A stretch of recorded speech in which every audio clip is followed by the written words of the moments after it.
स्वागत है आप सभी का रो एजुकेशन चैनल पर। अभिवादन स्वीकार कीजिएगा दीपक कुमार का।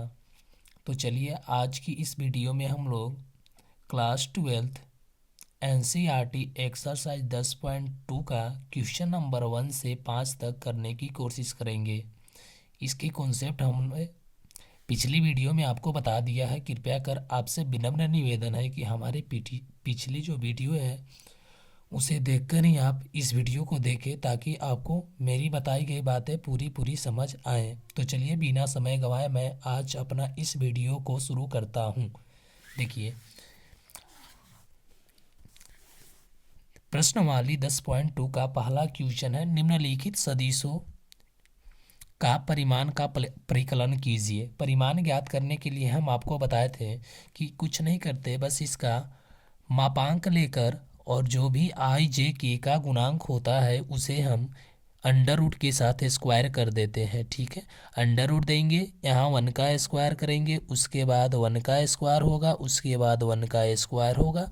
चूँकि आई का गुणांक भी 1 है, जे का भी 1 है, के का भी 1 है। अब जब हम इसका गुणांक का स्क्वायर करके जब इसे ऐड करेंगे यानी जोड़ेंगे तो देखिए आपके पास क्या आएगा। जब आप इसे जोड़ दीजिएगा तो आपके पास 1 1 1 यानी कि √3 आ जाएगी और यही आपके पास आंसर आ जाएगा। ठीक है, उसके बाद क्वेश्चन नंबर 2 को हल करने की कोशिश करते हैं। क्वेश्चन नंबर 2 में भी आप वही कीजिए, चूँकि इसका भी परिमाण ही निकालना है। तो परिमाण निकालने के लिए आप फिर से वही अपनाइए रास्ता को। यहाँ 2 है इसका गुणांक तो 2 का स्क्वायर करेंगे, यहाँ -7 है इसका तो प्लस लिखेंगे, -7 का स्क्वायर करेंगे, यहाँ -3 है तो प्लस लिखेंगे, -3 का स्क्वायर करेंगे। तो यहाँ बी का मापांक आपके पास निकल कर आएगा, यानी परिमाण निकल कर देखिए आ जाएगा। 2 का स्क्वायर हुआ 4, 7 का हुआ 49 और 3 का हुआ 9। जब आप इसे ऐड कर दीजिएगा यानी जोड़िएगा तो देखिए क्या होगा, 9 9 18 4 22 की 2। ठीक है, और 4 और 1 हासिल हुआ यानी कि 5। बढ़िया से जोड़िए, 9 9 18 4 22 की 2 हासिल, 2 बचा और 4 में 2 जुटेगा, आंसर 6 आएगा। यही आपका आंसर हो जाएगा। ठीक है, अब क्वेश्चन नंबर 3 की बात कर लेते हैं। सी का भी परिमाण ही निकालना है तो कुछ नहीं, जो जो गुणांक दिया रहेगा उसे स्क्वायर करेंगे। यहाँ है 1/√3 इसका स्क्वायर, प्लस इसका भी मान है 1/√3 इसका स्क्वायर, प्लस इसका भी मान है 1/√3 इसका स्क्वायर। ठीक है, उसके बाद सी का जब मापांक हम निकालेंगे यानी परिमाण निकालेंगे तो देखिए आपके पास क्या आएगा। 1/√3 का स्क्वायर कहने का मतलब 1 को जब 2 बार गुना कीजिएगा तो 1 होगा, और √3 को जब 2 बार गुना कीजिएगा तो देखिए इधर करके दिखा देते हैं। √3 गुना √3 कीजिएगा तो 3 3 के 9 यानी √9 होगा, और √9 का वर्गमूल 3 हो जाता है, तो यानी 1/3। वैसे ही इसका भी मान 1/3, वैसे ही इसका भी मान 1/3 आएगा। ठीक है, उसके बाद सी का परिमाण यदि आप निकालिएगा तो 1/3 1/3, जब आप एलसीएम लीजिएगा तो एलसीएम 3 आएगा। 3 से एक बार में तो यहाँ 1 होगा, यहाँ भी 1 होगा और यहाँ भी 1 होगा। ठीक है, उसके बाद जब आप इसे जोड़िएगा तो √3/3 हो जाएगा। जब ये कटेगा तो आपके पास √1 बचेगा, √1 का मतलब 1। ठीक है, यही आपका आंसर आ जाएगा। आशा करते हैं आप सभी को 1 2 3 ये तीनों क्वेश्चन पूरी समझ आई होंगी। अगर जिसे समझ नहीं आया है आपसे फिर से अनुरोध करते हैं कि मेरी पिछली जो वीडियो है कॉन्सेप्ट का उसे ज़रूर देखिए। मैं आपसे ये वादा करता हूँ कि आपको 100 नहीं बल्कि 101% समझ आएगा। अब आप देखिए क्वेश्चन नंबर 2, समान परिमाण वाले दो विभिन्न सदिश लिखिए। आपको ऐसा 2 सदिश लिखना है जिसका यदि आप परिमाण ज्ञात कीजिएगा, जैसे देखिए हम यहाँ परिमाण ज्ञात किए हैं तो √3 आया है, यहाँ √62 आया है, यहाँ 1 आया है, यानी कि इनकी परिमाण अलग अलग आया है। आपको 2 ऐसा सदिश लिखना है जिसका परिमाण यदि आप ज्ञात कीजिएगा तो दोनों का ही परिमाण सेम आएगा, यानी दोनों का ही आंसर सेम आएगा। तो आप खुद से लिख सकते हैं। तो समान परिमाण वाले 2 सदिश आप यहाँ लिखिएगा, समान परिमाण वाले सदिश।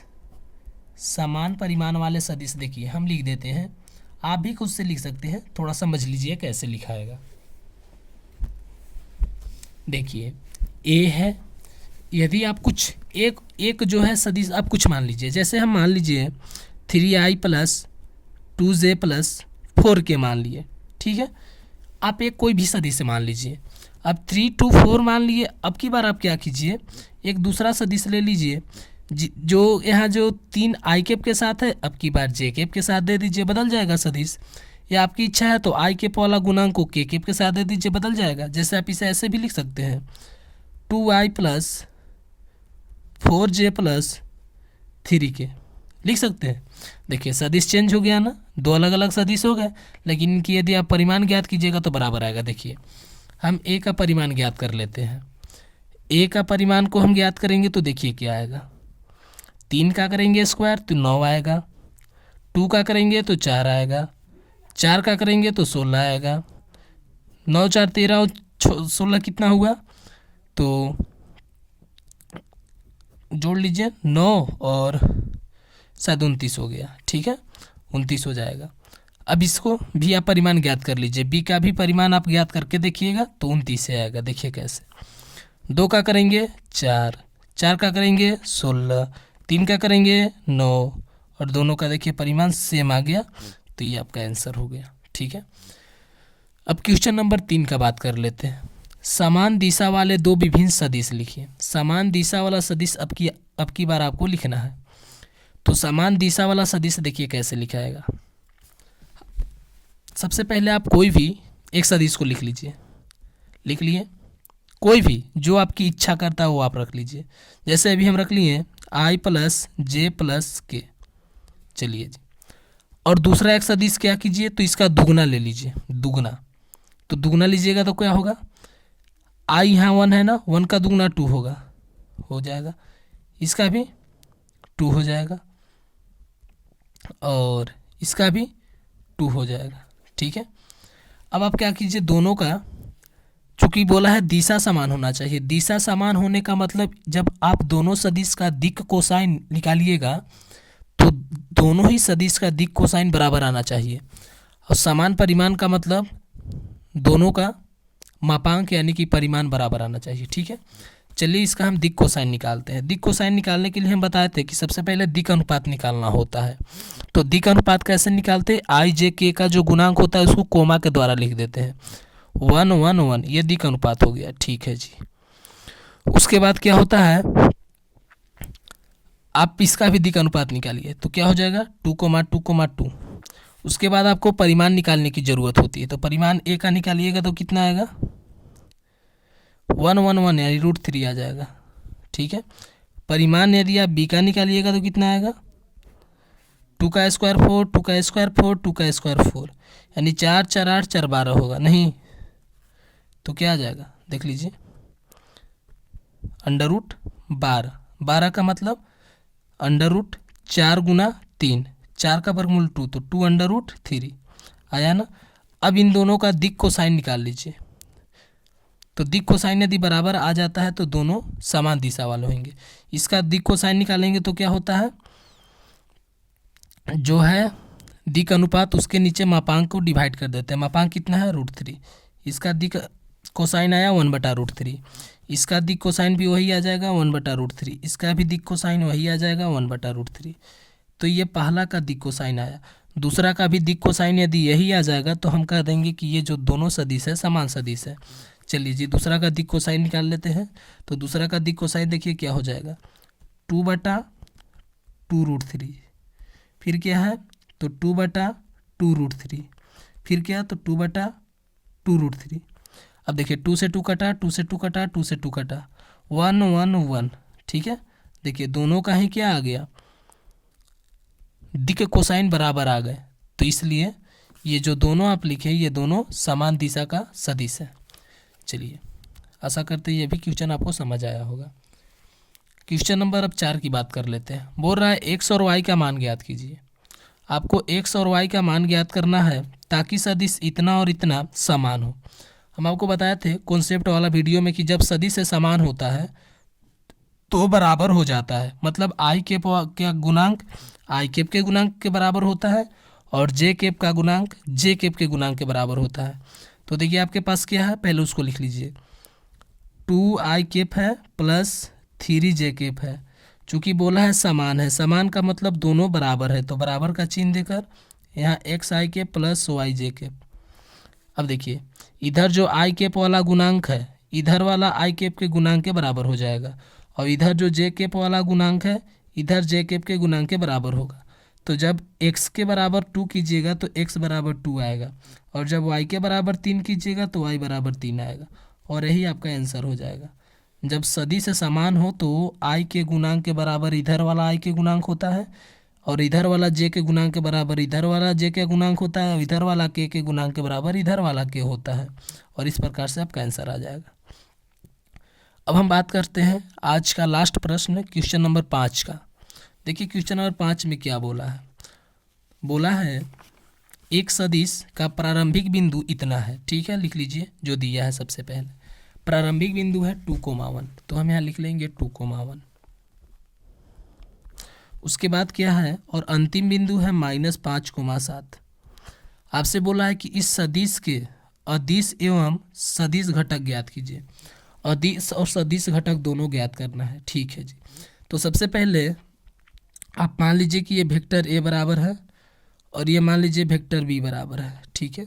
आप सबसे पहले ए बी के सदिश को ज्ञात कर लीजिए। तो कैसे होगा, आपको बताया था कि जब आपको इस प्रकार से दो बिंदु दिया रहे तो उनके बीच से जब सदिश ज्ञात करना हो तो क्या करते हैं, इसको मानते हैं x1 y1, इसको मानते हैं x2 y2, और आपके पास फार्मूला होता था x2 माइनस x1, ठीक है, और i cap plus y2 minus y1 j cap, और k वाला रहता तो k कैप लिखते। अब ध्यान से देखिए यहाँ x2 है -5 तो यहाँ -5 होगा, x1 है 2 तो -2 हो जाएगा, और यहाँ i कैप प्लस y2 कितना है तो 7, y1 कितना है तो 1, और यहाँ j कैप, ठीक है। उसके बाद देखिए इसको घटाइएगा तो 5 और 2 7 हो जाएगा, चूँकि माइनस और माइनस प्लस होता है, तो 5 और 2 7, 7 i कैप माइनस में प्लस 7 में से एक जाएगा 6 j के बचा। तो ये तो हो गया क्या, सदिश रूप में, सदिश रूप में हो गया ये। तो ये हो गया जो ये दो बिंदु आपके पास दिया था, इन दो बिंदु को मिलाने वाला सदिश घटक, ठीक है, ये सदिश घटक हो गया। अब आपको अदिश घटक भी तो निकालना है, तो अदिश घटक निकालने के लिए क्या लिखेंगे, अदिश घटक निकालने के लिए कुछ नहीं करेंगे, i और j को हटा देंगे, तो अदिश घटक क्या होगा -7 और 6, और यही आपका राइट आंसर आएगा, ठीक है। आशा करते हैं दोस्तों यहाँ तक मेरी बताई गई सभी वीडियो और बातें आपको पूरी समझ आई होंगी।